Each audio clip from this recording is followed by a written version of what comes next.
আসসালামু আলাইকুম ওয়া রাহমাতুল্লাহি ওয়া বারাকাতুহু। ঈদ মোবারক, ঈদ মোবারক, ঈদ মোবারক। আলহামদুলিল্লাহ, আজকে ঈদ উল ফিতর। ঈদ উল ফিতরের নামাজ গাজীপুর কোনাবাড়ি বাইমাইল কেন্দ্রীয় ঈদগাহ ময়দান। বাইমাইল কেন্দ্রীয় ঈদগাহ ময়দানে সকাল 9 সময় ঈদ উল ফিতরের নামাজ অনুষ্ঠিত হবে। তাই সকল ধর্মপ্রাণ মুসলমান যারা রয়েছেন, আলহামদুলিল্লাহ, আমরা আগে চলে আসব ঈদগাহ মাঠে। আপনাদের জন্য ঈদগাহ মাঠ প্রস্তুত করা হয়েছে। অনেক লোকের আয়োজন, আলহামদুলিল্লাহ, অনেক বিশাল মাঠ। আমাদের সাথে রয়েছেন বীর মুক্তিযোদ্ধা আজিমউদ্দিন সাহেব এবং আমাদের আরও অনেক দায়িত্বশীল রয়েছেন। তারা কাজ করতেছেন, পরিষ্কার পরিচ্ছন্ন এবং মেম্বারের কাজ করতেছেন। মাঠের কাজ কমপ্লিট হয়েছে, আলহামদুলিল্লাহ। আমাদের যারা আরও দায়িত্বশীল আছে তারা অল্প সময়ের ভিতরে চলে আসবে এবং মাঠে বিছানার ব্যবস্থা করবে। তাই আপনারা দেরি না করে প্রস্তুতি নিয়ে আপনারা সবাই চলে আসুন। দেখ, আলহামদুলিল্লাহ, আজকের ঈদের নামাজ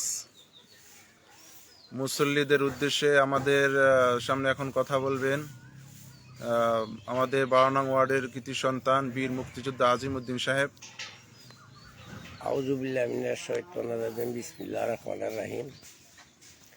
আজকে পবিত্র ঈদ উল ফিতর, সেই উপলক্ষে আমরা বাইমাইল কেন্দ্রীয় ঈদগার মাঠে আমরা মানুষের যাতে সুন্দর এবং সুষ্ঠুভাবে নামাজ আদায় করতে পারে সেই জন্য আমরা বিশাল আকারে একটা ডেকোরেশন দিয়ে চাঁদা করেছি, চান্দা পেয়েছি, এবং যাতে নাকি সুন্দর সুষ্ঠুভাবে মানুষ নামাজ পড়তে পারে সেই ব্যবস্থাটা আমরা করেছি। শুকর আলহামদুলিল্লাহ। আলহামদুলিল্লাহ,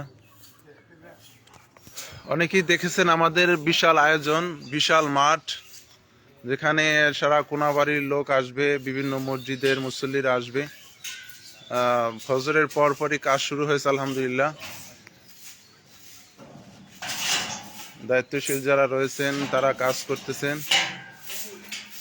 আমাদের রেজাউল ভাই, তিনি পরিষ্কার পরিচ্ছন্নের কাজ করতেছেন, আলহামদুলিল্লাহ, অনেক কষ্ট করতেছেন।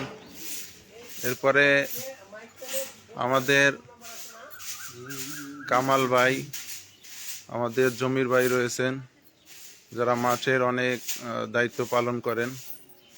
সেই শুরু থেকে পর্যন্ত তারা বিভিন্ন দায়িত্ব আঞ্জাম দিয়ে আসতেছেন। সর্ব অবস্থায় যারা মাঠের খেয়াল রাখেন, আল্লাহ তাআলা যেন তাদের নেক হাত বৃদ্ধি করেন এবং এই কাজের সাথে সম্পৃক্ত থাকতে পারেন। সবার জন্য দোয়া হবে, আলহামদুলিল্লাহ। যাই হোক, যারা লাইভটা দেখতেছেন প্রত্যেকে জানিয়ে দিন যে বাইমাইল কেন্দ্রীয় ঈদগাহ ময়দানে সকাল 9 সময় জামাত অনুষ্ঠিত হবে। সকাল 9 ঈদের জামাত অনুষ্ঠিত হবে। আমরা সবাইকে জানিয়ে দেই এবং 9টার আগেই আমরা মাঠে অবস্থান করব, ইনশাআল্লাহ।